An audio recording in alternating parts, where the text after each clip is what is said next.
your class, that is microbes in energy generation. Energy production साठी मायक्रो ऑर्गॅनिझमचा वापर केला जातो. Okay, and this energy is also called as biogas.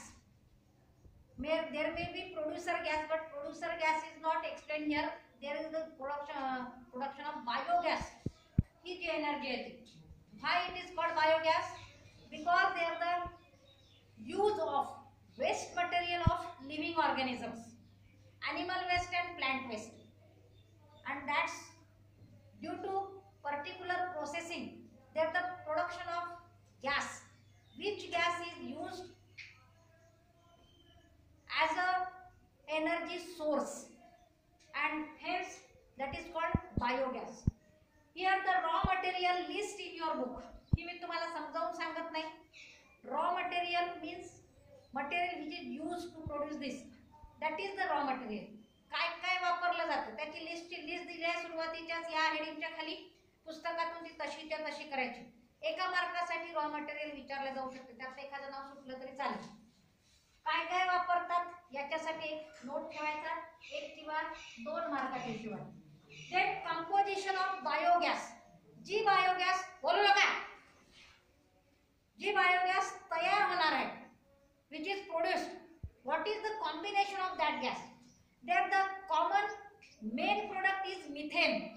Methane is inflammable gas, म्हणजे ज्वलनशील आहे, जळते, आणि त्यामुळे तिचा एनर्जी सोर्स म्हणून वापर करतात. But along with that there are the other gases in small percent produced.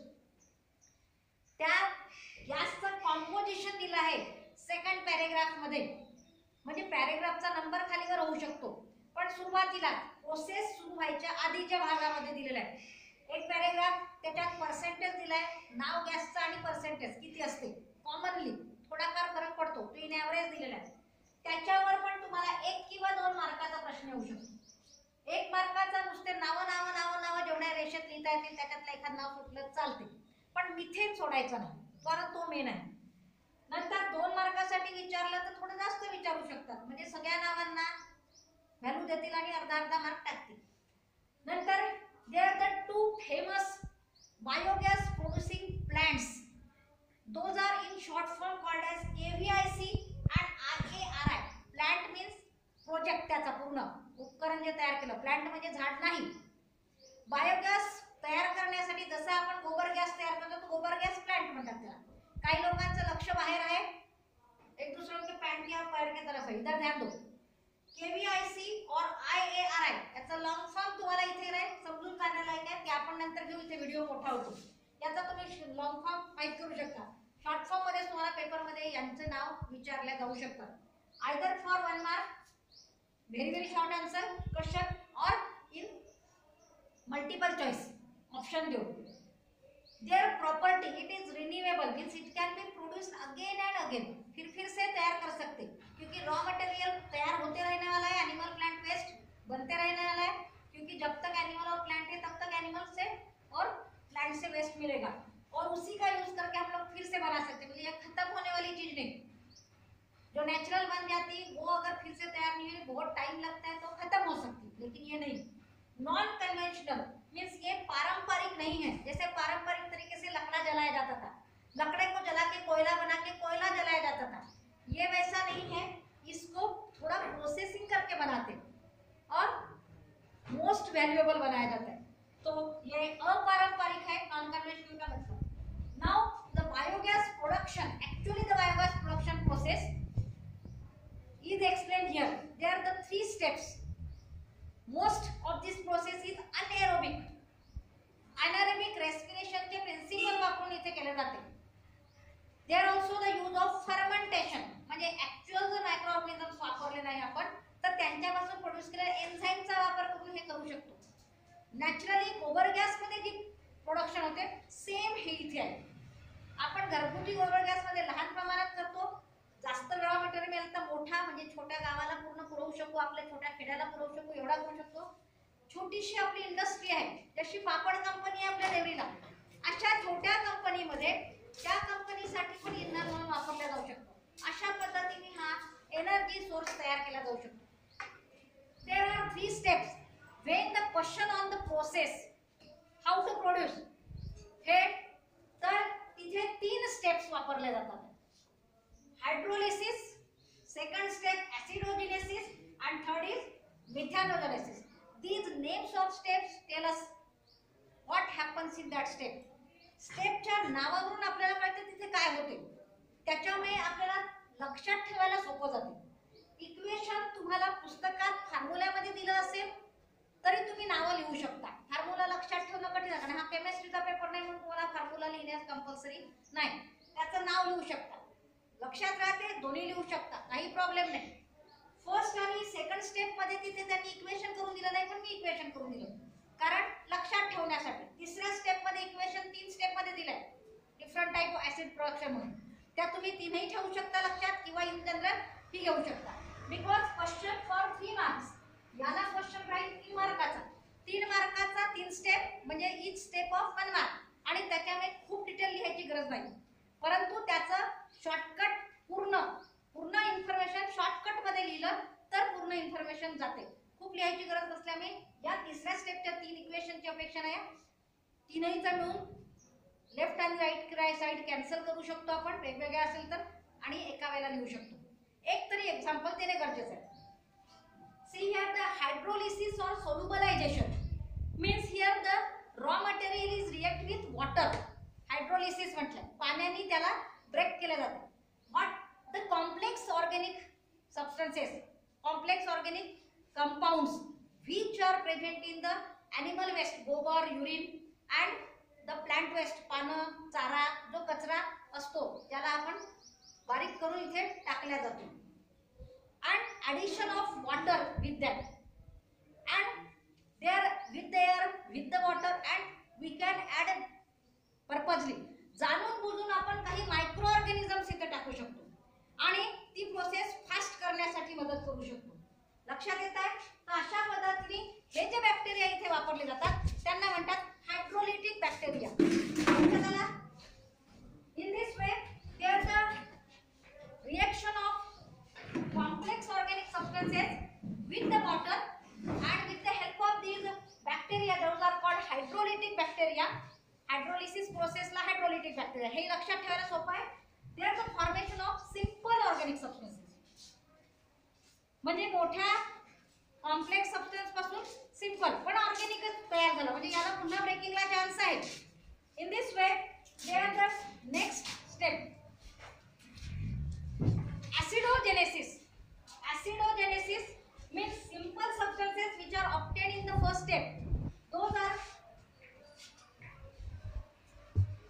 simple organic substances with the help of acidogenic bacteria. इथे acidogenic bacteria म्हटलंय कारण इथे ऍसिड तयार होणार आहे, म्हणून बॅक्टेरियाचं नाव लक्षात ठेवणे सोपं जाईल. In this way, simple organic substances further convert into main product, that is acid. Along with that there may be the production of gases H2 and CO2. These bacteria here used, that is acidogenic. Genic शब्द वापरला म्हणजे acid तयार करणारे. तुम्ही म्हणाल hydrogenic नाही, कारण hydrolysis process होते म्हणून हायड्रोलिसिस मध्ये हायड्रोजन तयार होऊन राहिला असं म्हणायचं का इथे? नाही. जिथे जिथे जेनिक वापरला शब्द तर समजून जायचं की पुढे काय तयार होणार आहे, तो पदार्थ तयार होणार आहे.